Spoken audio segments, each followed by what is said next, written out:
compete sa isang tao lang gumawa at humawak ng channel nilang dalawa, Carla and Joy. Di ba? Ano na yan guys, no? Expected na yan na talagang mabilis talaga yung pagtaas ng subscribers ni Joy. Kasi nandiyan siya sa Kalingap eh. Mas pangit pa kung nandiyan siya sa Kalingap, tapos, hindi tataas yung subscribers niya. Unbelievable pa yun. Di ba? Pero dito kay Beyonce, dahil syempre, wala na dyan sa Kalingap, yung mga solid lang talaga na nagmamahal kay Beyonce, yun ang magsasubscribe sa kanya. Imposible naman na i-subscribe na Kalingap yan, ay binabas nyo nga yung bata, di ba? Common sense baga. Sir? Okay guys, isa na muli mapagpalang umaga, tanghali, gabi po sa inyo lahat. Sana po ang lahat ay nasa mabuting kalagayan at ligtas po sa anumang kapahamakan, saan man po kayo dakong ng mundo naroroon. Ako pumuli ang inyong lingkod, Maestro 21 TV, at sa ating video ngayon araw na ito mga kalingap, tayo muli po ay magbibigay ng ating panibagong kuro-kuro, komento, opinion, at reaction tungkol nga po dito sa mainit na pagtanggap po ng ating mga kalingap partners, kalingap supporters, sa bagong launch na channel po ni Joy Diwata. Talaga naman po kamangha-mangha po mga kalingap ang ipinakitang suporta po ng ating mga kalingap partners, kalingap supporters, solid supporters ay talaga naman po kahanga-hanga po mga kalingap. At dahil po dyan mga kalingap ay marami ngayon pong nagkukumpara. Maraming mga komento po tayong nabasa na ikinukumpara po ang channel po ni Joy Diwata doon sa dati rin pong Kalingap Angel Batch 1, kabatch po ni Joy Diwata, kung saan siya po ay naunang gumawa po ng kanya pong channel, at inaakala po natin ay ganun din po ang kalalabasan ng channel po ni TQ o si Beyonce mga kalingap. Kasi tinatawag po nilang TQ, edi TQ rin po ang itatawag po natin. So, hindi po natin akalain mga kalingap na sinasabi ng mga ilan po ay nalampasan na po.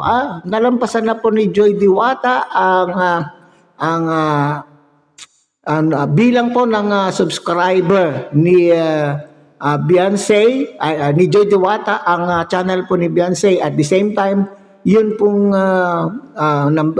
bilang din po ng views. Yung views din po.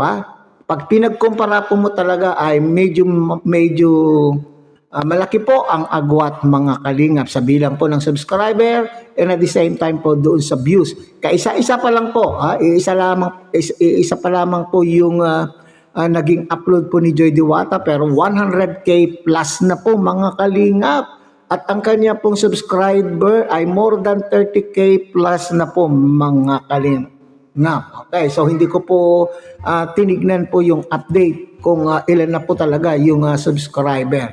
So talagang naungson na nga po ni Joy Diwata. Bakit kaya? Maraming tayong sabi ko nga, marami tayong nabasa pong mga komento diyan sa Facebook, mga post, doon sa mga sinasabi po nila kay Joy Diwata.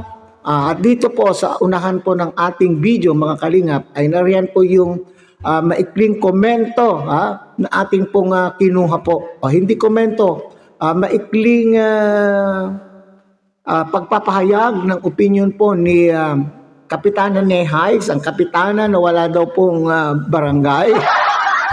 Biro lang po, Kapitana. So kumuha lang po tayo ng kapiranggot na bahagi doon po sa naging live po niya tungkol po dito sa kanyang opinion na may nagsabi kasi na bakit ang ganun ang kinalabasan po ng pagtanggap po ng mga tao sa naging sa bagong channel po ni Joy Diwata. Okay, so dito ay parang sumasang-ayon naman po mga kalingap. Bagamat itong si Kapitana Nehides ay identified po natin na nandito po sa kabila.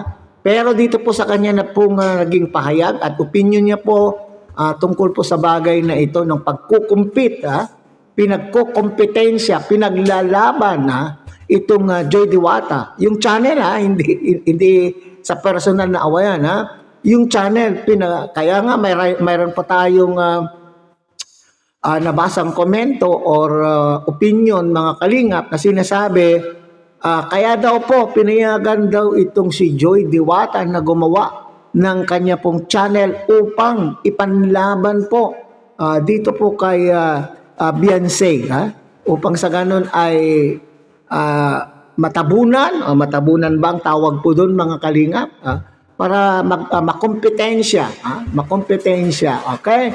So dito po mga kalingap, sa naging pahayag po ni Kapitan Ninay Heights, na sumasang-ayon naman po na talagang ganyan po yung bilang ng subscribers. Talagang napakabilis yung pag-angat ng subscribers at ng views ni Joy Diwata sapagkat nandito daw po sa Kalingap. Okay. Nakasandal daw po itong si Joy Diwata sa Kalingap. So, ibig sabihin mga Kalingap ay tinatanggap itong Kapitana ni Hides na malaking tulong, malaking factor yung punto na nandito pa rin po itong si Joy Diwata sa Kalingap. Okay, so bentahe po yan ni Joy Diwata. Okay, so yan na naman. Okay, so sana ay na-realize. So ibig sabihin, itong mga nagko-komento na ito, ma-realize po nila. O marami rin po ang nakakaalam na po siguro at sinasabi, yan ang kahihinatnan ng hindi nakikinig. Alam mo naman natin mga kalingap, ay itong si Joy Diwata ay masunurin na bata po mga kalingap. At sabi ko nga parati, hindi natin matatawaran yung kanya pong loyalty sa Kalingap na yung kapag ka-loyalty po ay tinawag pa po siyang uto-uto. Tinawag pa po siyang uto-uto po ni Don Iking, mga Kalingap. Hindi po ako nagsabi ng uto-uto po itong si Joy Diwata, kundi itong si Don Iking, mga Kalingap. Dahil daw po sa pagsunod-sunod po ni Joy Diwata, kay Kalingap Rab ay uto-uto itong si Joy Diwata. But it pays. Okay, tingnan na po naman ninyo mga Kalingap. Ngayon at may channel na po, ay tatamasahin po naman po niya yung magandang suporta po niya o yung maganda pong pagsunod po niya dito po sa Kalingap. Kung sana lamang ay kung itong si itong si TQ ay hindi kumalas, at nagpatuloy pa rin po na nandito sa Kalingap, siyempre, naturalmente, ay tutulungan din po siya at isusuportahan din po siya ng Kalingap. Kaya dito po natin makikita, bagamat noong nandito pa sa Kalingap ay napakalakas po ng views pagka sila po ay dalawa ni Kalingap Edu, ibig sabihin pala ay hindi lahat ay natangay ni TQ ang mga taga-suporta po niya. So siguro ang sumama lang po sa kanya ay yung mga solid na talagang kanya, or maaring mga iba po o na taga-suporta po ng milyon views po nila ni Kalingap Edu ay naiwan po dito sa Kalingap. Bakit po? Napakasimple po. Bakit po naiwan po sila dito sa Kalingap? Bakit hindi po sila sumama kay TQ?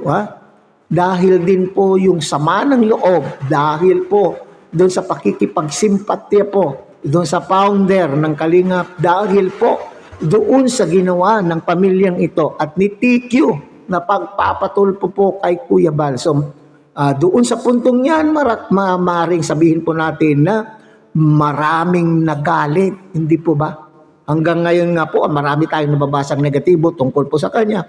So, yun po yung aftermath ng kanya pong ginawa. Yun po yung naging resulta yan po yung naging bunga doon sa kanila pong ginawa. At mayroon pa po tayong sa kabuuan po ng channel, kabuuan po ng live po ni Kapitana ni Hyde, sinasabi po niya, magtaka na lang po daw tayo na pagdating po, pag na-monetize na po itong si TQ at mag-live, ay magtaka, baka daw po tayo ay magtaka na yung mga dating supporter or dating sponsor po ni Joy Diwata ay makita po daw natin na magpapalipad doon sa live ni TQ, ha? Na, may ganun ba?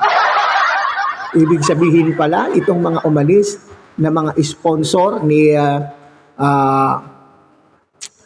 Joy Diwata ay lumipat lamang po sila ng susuportahan, at ngayon kung sila po ay kung totoo itong sinasabi ni Kapitanan ni Hides na sila po ay doon nila ibubuhos yung kanilang suporta kay TQ, ibig sabihin intention po nilang inggitin si Joy Diwata, mga kalingap, okay, walang problema po kung sino po yung paliliparan po ninyo, kung kasi sabi ninyo, mahal na mahal po niyo si Joy Diwata. Kung ang inyong pagmamahal ay nandun na po kay TQ, lumabas po yung katotohanan na sinasabi po ni Joy Diwata na itong mga sponsors na ito ay they come and go. Hindi natin mapanghahawakan ang mga pangako po ng mga sponsor. Okay?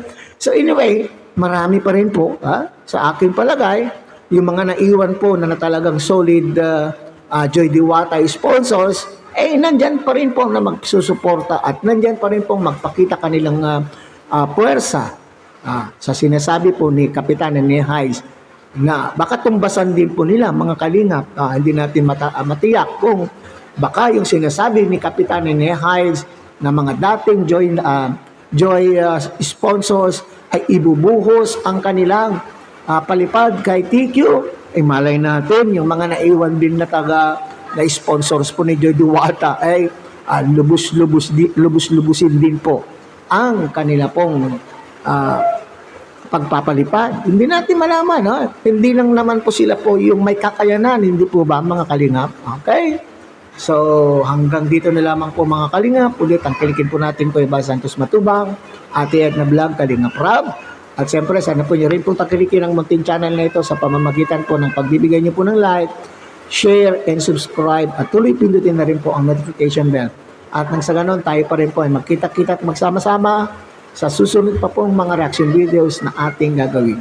Muli isang mapagpalang umaga, tanghali, gabi po sa inyo lahat. Mabuhay po kayo at God bless everyone.